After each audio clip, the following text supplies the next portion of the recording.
my name is Hannah Hubbard and I am a AIFS Alumni Ambassador. I studied abroad in Barcelona, Spain in the spring of 2018, and today I'm here to talk to you about a topic that is very prominent in my life, and that is reverse culture shock. So what is reverse culture shock?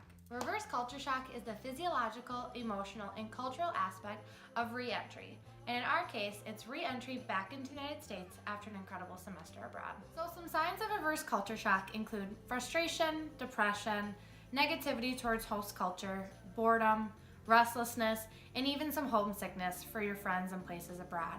But it's important to remember that reverse culture shock is subjective and unique to the individual. So not everyone is going to have the same experiences with reverse culture shock as others. I interviewed some former study abroad students to gain their insight and perspective on reverse culture shock. So let's go take a look at what they have to say.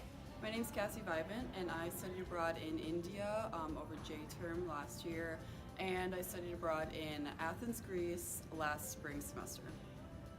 Hi, I'm Maddie Giesen. I studied abroad in London in fall of 2017 and Berlin of 2018. Hi guys, I'm Jenna Vandeveld. I studied abroad in Barcelona, Spain during the spring semester of 2018. Hi, my name is Olivia. I studied abroad in St. Petersburg, Russia from 2017 and 2018 academic year. When I initially returned home from my study abroad experience, I felt bored, restless, and even depressed. So excited to see my friends and family again. I missed them a lot, and so being able to be back home and build on those relationships was really impactful for me. So when I first got back, I just felt like what was normal to me before wasn't like normal anymore, and so I was expecting to come home to like a lot of familiar faces and a lot of familiar feelings, but it just didn't feel very familiar anymore. The first thing I did was see my family and friends, which is something that I was really excited about. But kind of after that had passed and after I'd gotten reaccustomed back into the United States and like the normal, I kind of started missing Spain and like everything that I'd been doing for the past 4 months. I found myself feeling disconnected with the people that I would have considered my closest friends before leaving, and I was disinterested in the US culture. I just like stayed in bed a lot. I didn't really want to talk to like my family and friends as much as I thought that I would. And I just had to have like my friends come like get me out of bed basically to go do stuff. When I went to Athens, Greece, it was a lot better because I knew what I was expecting. My first Union months, I was really excited to be home, like to see all my friends and my cat, who I love, and of course my mom and my dad. But then next couple of days and weeks, I felt kind of sad.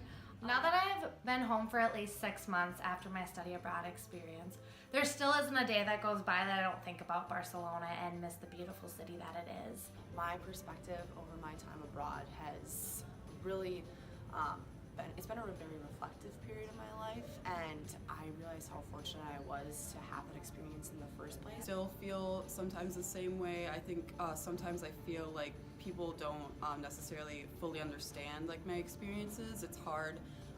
If people weren't there, they can't fully understand how you were feeling over there. One thing that has really helped me is staying connected with my close friends from abroad. Whether it's through text messages or phone calls or FaceTiming, staying connected with them has been really helpful because it allows us to relive our adventures together and reminisce over the good times that we had. I stayed in contact with all of my friends, both who I studied abroad with, other international students, and my Russian friends themselves. My advice to students that are struggling with reverse culture shock is to surround yourself with like-minded individuals. So stay connected with your friends from abroad so that you're able to relive those memories together. To the people that have also studied abroad, whether it's on campus or just in your community, because I think being able to talk about your experiences with people that understand and feel the same way as you and experience that reverse culture is key. I did almost immediately is I made a playlist on Spotify or whatever else you use of different songs that I listened to a lot while I was there, or like both Russian and non, and just things that like reminded me of there. So another thing that I found to be very helpful and therapeutic throughout this process is making some sort of photo album or scrapbook. For me, this was a great way to relive my experiences through a collection of photos and journaling. Surrounding yourself with people that you care about and care about you. So whether that be friends and family, recognize how happy you are to be back with them and build upon those relationships that you've missed out on the past couple months. There's a bunch of Russian restaurants here that I like to go to every now and then, kind of remind me of what I was like back in St. Petersburg.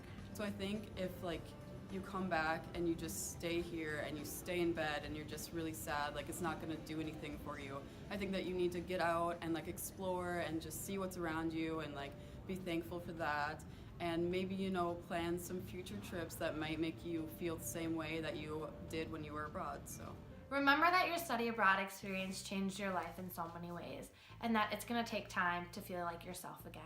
Remember that it's okay to feel sad, but it's important that you continue to surround yourself with like-minded people, like your study abroad friends, both the ones that you met abroad and on campus, because they're going to be ones that are going to be able to comfort you and empathize with you during your transition.